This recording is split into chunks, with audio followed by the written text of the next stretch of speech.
if there's ever one thing I see about my Empire at War play on Discord or Reddit or Twitter or whatever else, it's basically that Eck is the perfect Empire at War player. He never makes mistakes. He never loses ships. He never accidentally clicks the spacebar to bring up the galactic map.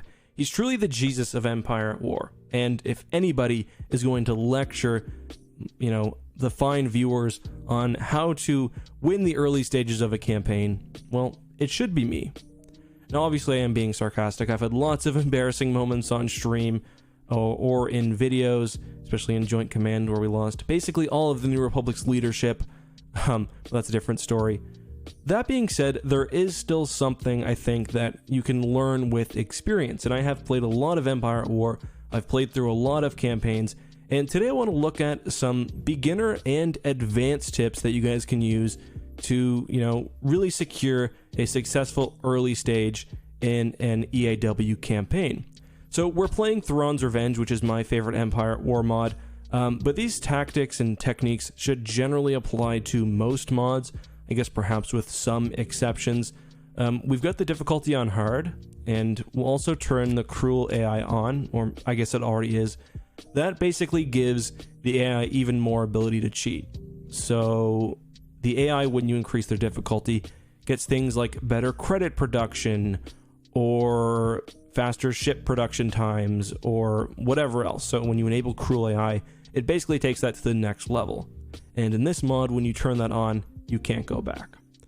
So hopefully these techniques will help some people maybe who have played basic Empire at War, but haven't played one of the more difficult mods like this or Awakening of the Rebellion, or maybe somebody who's struggling with hard or with cruel AI, or maybe a player who hasn't tried these campaigns before and just wants some basic tips. So this is actually part 3 of the Fleet Academy series that I've started, which kind of lays out some strategies that will help you get better at the game.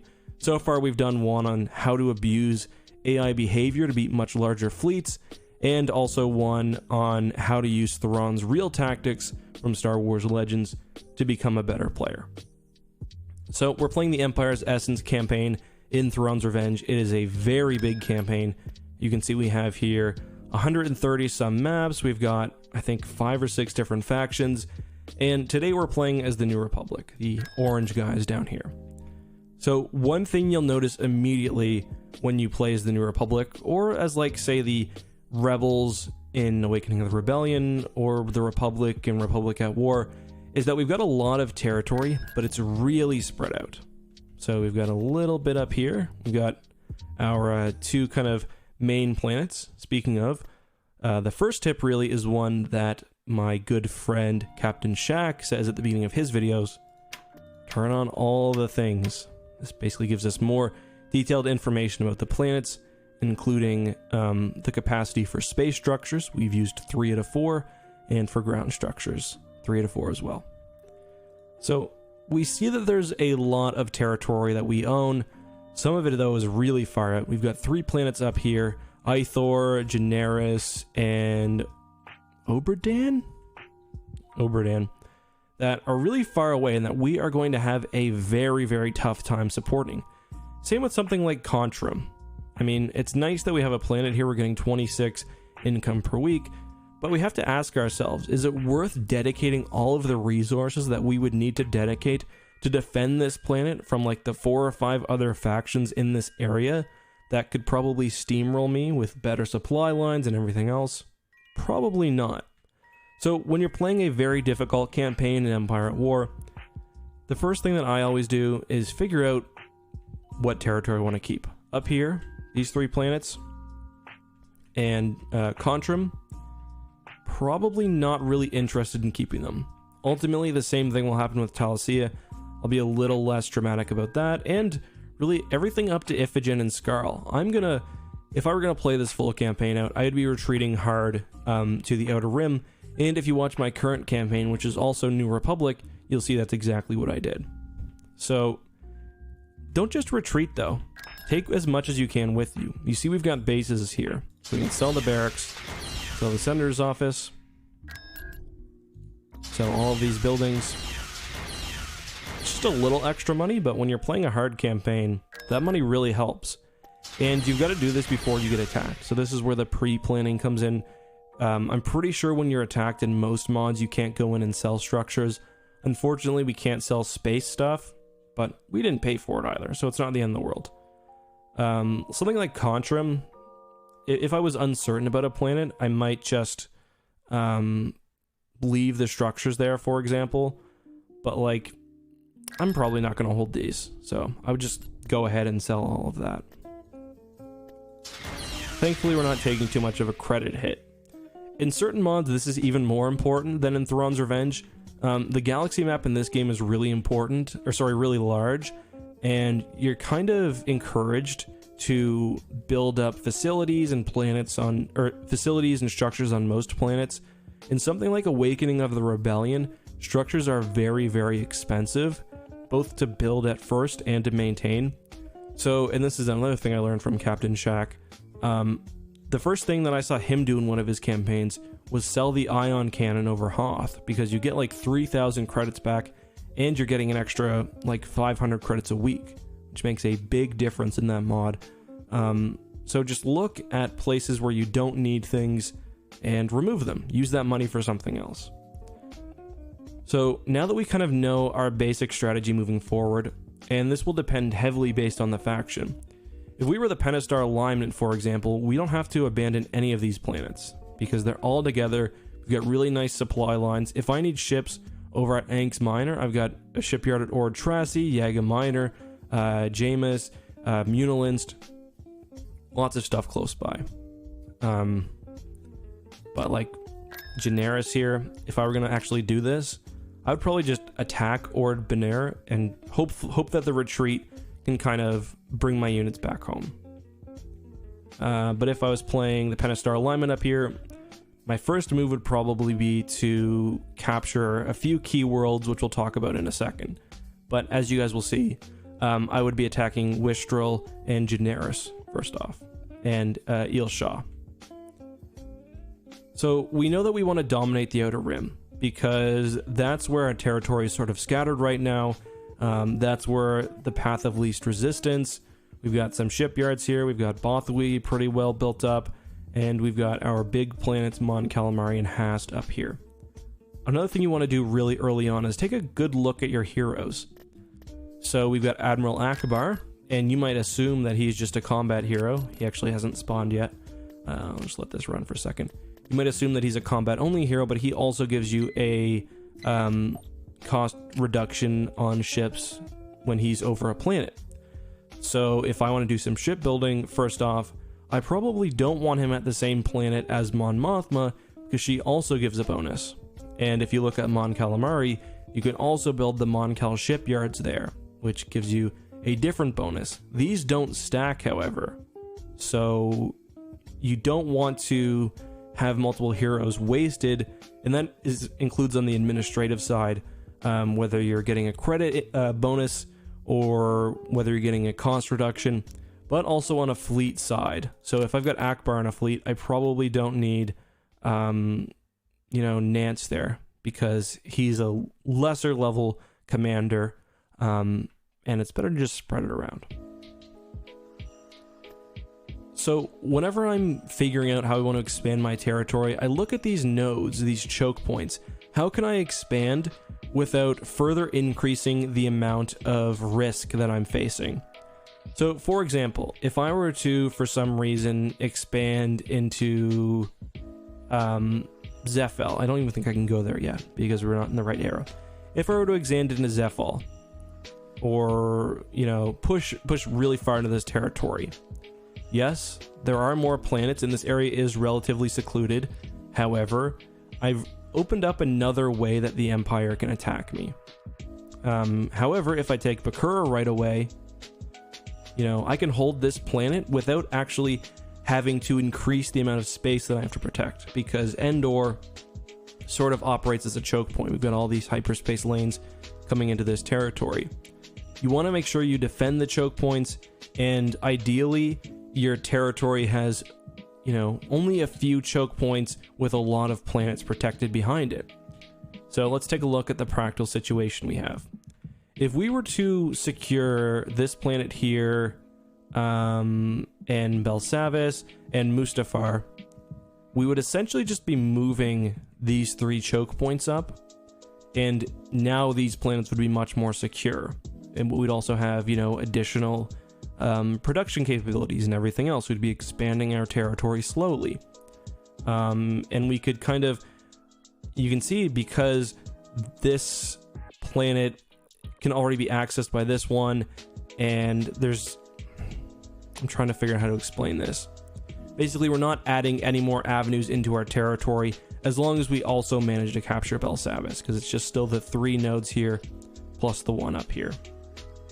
So if we were looking at Hast, for example, right away, if we wanted to, we could try to attack Onderon. However, there's also the opportunity that the CSA tries to push back against us.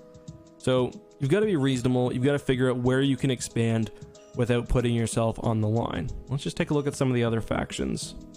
The Empire, for example, is in a really fractured state as well, which makes sense given the fact this is taking place right after Endor. They're going to need to figure out which planets they can abandon. So, like, Kessel and Honegger would not be, even though I love the Nogri, I would not be trying to hold them. I would probably focus on securing my holdings in the core. So grab Toss Beacon, grab Camp, kind of take over all of these planets in the middle, and you're much more secure. But the difficult thing about playing as the Empire, they've got so many ways into their territory. So you've kind of got to accept that at some point you're going to lose planets. So we know what we have to do. Do we have the strength to do it? If I wanted to, I could send out probe droids. It's so early on in the game that I know if I make a strong enough fleet, I can probably steamroll most of these planets. This is an Independence Forces planet. This is a Ariadu Authority planet. These are both like minor factions. So I really want to be taking as much territory here as I can in the early game, trying to connect these little sort of cells. And I want to keep Sullust, even though it is on its own. It's, you know, an important planet. So there is kind of a measurement of risk here. And in this case, instead of having multiple small fleets, I think it's better for me to have one big one. And if you've played Empire at War before, at least this mode, you probably know how important this slot is right here. Usually it won't be covered by text. But this basically sets the scout unit, and you guys will see exactly what that looks like right now. So one of my first moves too would be taking Bakura. Not going to do that because I think you guys understand. So we'll start the battle. I'm not going to talk about specific strategy because that's only really going to help you in a New Republic playthrough. That's not the purpose of this video. There they are. But needless to say, you can't afford to be losing any capital ships early on. When you play Thrawn's Revenge, this is just a little tip that's kind of unique to this mod. You always want to check whether you can retreat at the beginning of the battle. If you can't, that most likely means, actually it certainly means that you're about to be invaded by a raid fleet, which is basically a third party that will attack always from behind the attacker. So it's really messy, and sometimes you can kill every enemy fleet on the field, and then you'll have 4 Star Destroyers pop out, and your limping fleet will somehow be expected to take care of that. So, again, general principles, big ships, soak in damage, lots of little damage producers behind. Location confirmed. You really don't want to lose any cruisers early on. You certainly don't want to lose heroes. Vectors set. Especially one like Nance, who's a tier 2 hero. Moving out.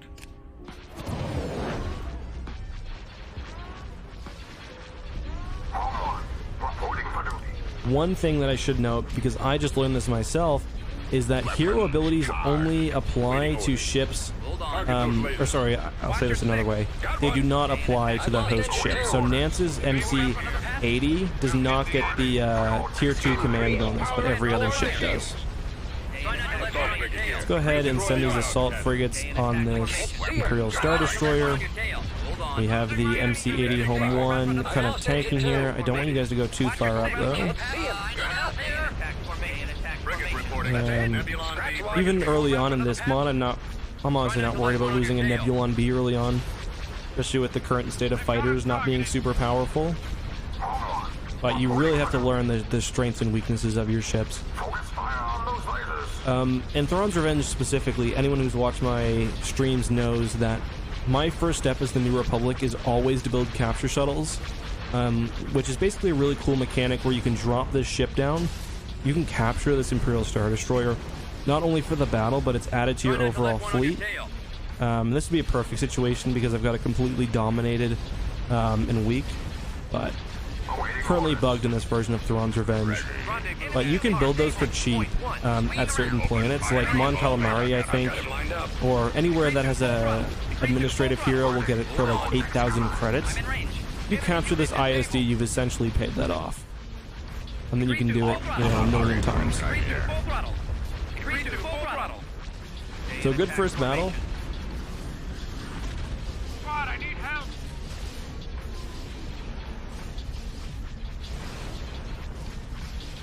was hoping that wouldn't take so long.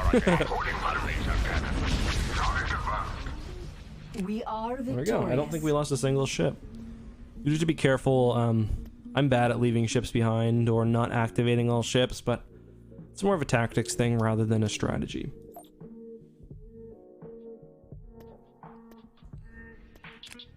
Okay, so I'm gonna skip the ground battle because ground battles are kind of boring.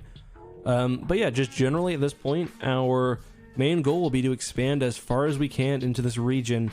So if I were to do this, my first step would be here, Belsavis, all of these planets, and then a Travis, because again, you're not extending the amount of planets you need to cover.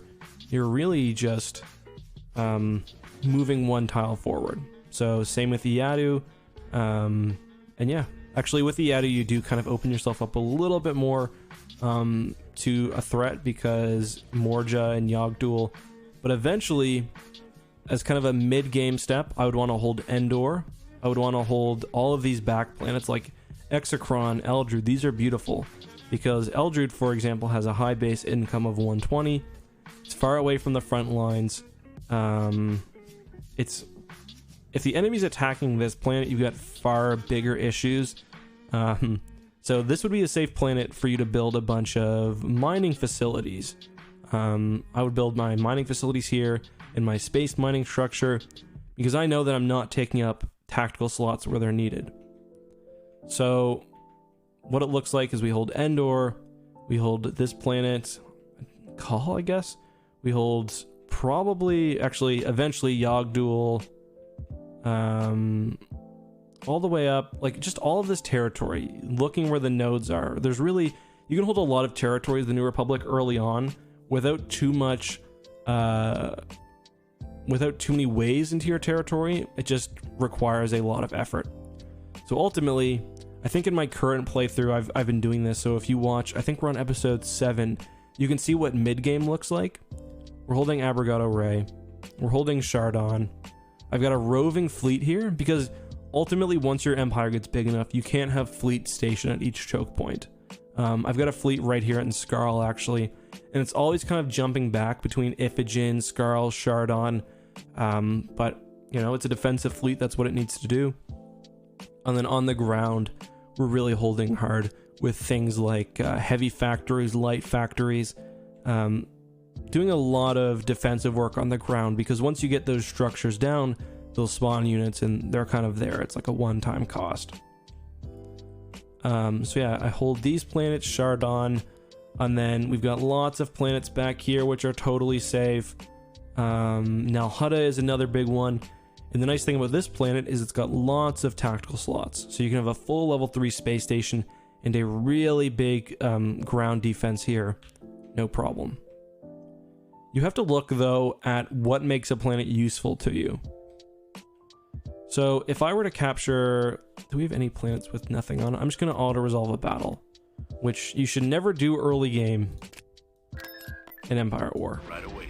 On a hard mod, anyway. En route. Let's just auto-resolve this battle here on Mustafar. Invasion commencing. System conquered. And we lost a lot there. That's why you don't auto-resolve. But let's just move the fleet out for a second because it's kind of messing up the income. Moving to your coordinates. Move this to a Tactical Travis. battle imminent. You can safely auto-resolve against shipyards. I'll just move this fleet out as well. Mission log updated. It does take a second for the income to equalize or whatever, but Destination received. so when you are building up a planet after capturing, you have to look at which benefits or which buildings will actually benefit the planet, which one will make it a liability. This is especially true in something like Awakening of the Rebellion, where you're not encouraged to build shipyards or structures on every planet because they have a very high weekly cost. And you can see a breakdown right there. So we're getting 1,000 credits a week from our capital building, and that's our biggest income. Besides for local governments, which is kind of an influence mechanic, a little complicated to explain in this video.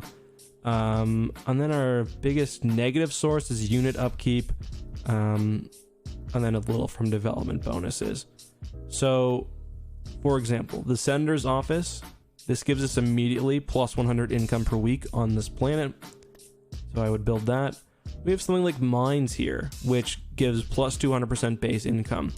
So you want to build mines, or most Empire at War mods have a version of this on planets which have high base income. So something like Bothwy has a high base income there. Actually, no, that has the Senate on it. That's not representative. Hast has high base income. Like Bonadan, Eddy, all those planets there. But that's really mod specific. Just if you're playing through for the first time, like take a moment to learn what the structures do. What are they costing you? So on a planet, if I build this Senate building here, it will unlock other features. Like Hoth has a Senate building, so I can also build things like turbo laser defenses, which have a high cost, 6,000 credits, but no weekly upkeep in this mod. Or I could build something like a heavy factory. Again, no weekly upkeep in this mod. Something like Awakening of the Rebellion, it would. So you've got to figure out how are you going to defend your area. Is it going to be in space? Is it going to be on the ground? In Thrawn's Revenge, because the map is so big, I like to have like 3 or 4 sector defense fleets. So if I'd expanded out this far, we'd have a fleet at Iphigenia. I'd probably have one around here at Bothwy, or maybe even a little further at Nalhutta. And then I like to keep one over Mon Calamari just because it's such a valuable planet. A lot of you guys probably know this as well, but the different levels of shipyards or ground facilities offer new development upgrades. So you can see at Mon Calamari, I can build all these defensive stations. I can build a Golan 3, powerful defensive structure. I can build a Home 1 Mon Calamari cruiser, all of these corvettes and frigates. But if I were to go to something like Cothless, which only has the level 1 shipyard and only a capacity for level 2, you can see that there's a lot less things I can build here. Only a Golan 1, and no capital ships. But again, this is why you have to take a close look at all these things, because you might be surprised at some of the bonuses you get. Like, for example, I believe in this one the Empress has a... Oops, there's already one there. Yeah, so the Empress gives, for example, plus 20% bonus from base income. So pretty big. So just take a second, look at all your units, look at what the ground structures do, make a plan for attack, and execute it. Now, when you're playing on... The more territory you take, Corey explained this to me, the AI will behave based on how you behave. So if you get a bunch of successes, you will obviously the AI is reactive, but a lot of it comes to how well your campaign is doing. So if you get successes, you might expect the AI to hit you back. And especially in the harder mods, you will run into these unassailable fleets. Fleets that you couldn't beat without throwing your entire navy at them, and maybe not even that. Generally though, even with hard AI and all of the cheating in the world, the computer is not super aggressive. If you see one of these big fleets on your borders, do not panic. Even if they take a planet, they're probably not going to rampage through your territory like a human player would, which is obviously a good thing. So yeah, don't freak out. Just be prepared. Keep an eye on them if you can. Like, there are different features in various mods. Like in this one, I'm gonna load my other save. Actually, I'm just gonna cut out and load a save that's a little bit further ahead. So I'll just show you guys before I get into this next one. I'll show you guys the territory. Got some big old fleets around here. That one's not too bad. But yeah, my territory expanded kind of just like I said it would. I did get hit really hard by the Empire last stream, so I am suffering a little bit. But yeah, I at one point held Shardon and Typhera, but we're facing down some pretty big fleets. These were all at one point together. 439, 299, 289. At one point, there were 1,000 units worth together in one place. So, not fun to face off with. But if you wait long enough, eventually they'll split up. And that's when you've got to be ready, because sometimes there'll be a second where the AI has moved their fleet. And instead of it being 299, half the ships have left for whatever reason. And it's only, 100, and you can go in and get that victory without losing any of your ships. And now that fleet is forever weakened. So like if we wait here, Construction complete. I had to retreat. Obviously that stream ended out well. C-90 Star Cruiser. All right, they don't want to move, but you get the idea. There are various structures or features which will give you the ability to sort of see the enemy. In this one, it's because of the government mechanic. So it's here. I've got Borskvalia as my leader, and he gives intel on all nearby planets. Other mods have things like scanners or probe droids. It's really useful to have those on the frontier, even though I will admit that I'm bad at consistently making them. It is useful. Another thing, this is really key. And this might be why I've got a single stormtrooper over this planet. If you're being attacked by an enemy fleet, especially a large one, like assuming you haven't surprised them or something, and that does happen. So say these are, let's just pretend that all three of these planets were red ones, and maybe Nal Hutta was too. Sometimes the AI will leave Kashyyyk with the purpose of going to Nal Hutta. If I sit a fleet over Toydaria, I'm going to naturally intercept them. So sometimes that happens. But sometimes, as was most likely the case here, the enemy will just send in a fleet just to straight up attack and take one of your planets. If you destroy that fleet, it is very, very important that you leave at least 1 or 2 capital ships there, because usually if they've sent space units, there's ground ones coming back. They're coming right afterwards. And let me just say, you really want to destroy, especially like this is 27 ground units. I would much rather destroy these in space than on the ground where I've got total domination. Even if it is, for some reason, 22 bark speeders. The worst feeling in the world in this game for me is when I've just won a big fleet battle, and then I bring that fleet somewhere else, usually because I'm being attacked on multiple fronts, and I forgot to leave just like one little Liberty cruiser there or something, because it's just wasted potential, basically.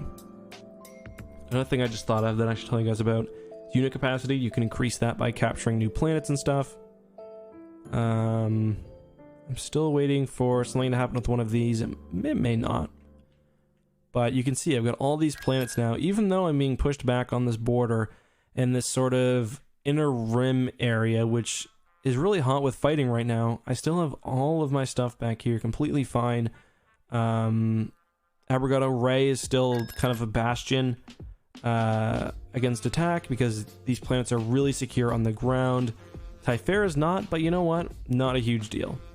And if I need to, I've got another fleet here, pretty big. I can get that to help if the AI does manage to jump from Shardon to Glomtho and my Super Star Destroyer fleet stuck up here. If they're getting a little cheeky over by Mon Calamari, I have a fleet there as well. I don't know where it is right now. Oh, right here for some reason. But yeah, it's always important to check as well. When you see these big stacks, they are scary. But like, okay, that looks scary. I'm like, this one looks scary, but it's really not. it only really practically has one capital ship in it. And it's actually not that big, it's only 85. But sometimes fleets will look much larger than they actually are because they've got all these ground units. Not really a good example on the map right now, but you guys probably get the idea. But it's also helpful to check, like, right now, if I were to evaluate the weakness here, there's not really one in this fleet. Maybe like I could come in with a bunch of carriers if they're more balanced right now in the current mod version. But in like Awakening of the Rebellion, for example, if they've got a big fleet above a planet, but like right here, if they had a big fleet over Ebok, maybe it's worth going in with some infiltrators, clearing out whatever's on the surface, pushing them back, building a hypervelocity gun, whatever you need to. Use whatever tactics you have and whatever resources you have in an intelligent way. I think that's most of the things I wanted to cover on this basic lesson. Again, just don't freak out if the AI starts rampaging against you. Make a good plan of attack. Look at what you have in the way of resources, how the territory favors you, how it goes against you. Pay attention when the enemy is moving. Always anticipate a ground invasion after a space battle. And yeah, create the beautiful plains back here. The war doesn't come to Sluis Vaughn, but it does come to Abrogado Ray. So get that built up. Anyway, I think I'm rambling now even more than I have been for the rest of the video. Did I lose Coruscant? No, okay, I have Coruscant. That's a good example. Like, I bet you if I click on Coruscant, I'm gonna see just a queue of things being set to build on the ground. So yeah, not as much as I thought, but you get the idea. Anyway, guys, that is all I have for today. If you enjoyed this video and if you think it will help you get better at Empire at War, please let me know. I'd love to hear your guys' thoughts. But until next time, have a good one, and may the Force be with you.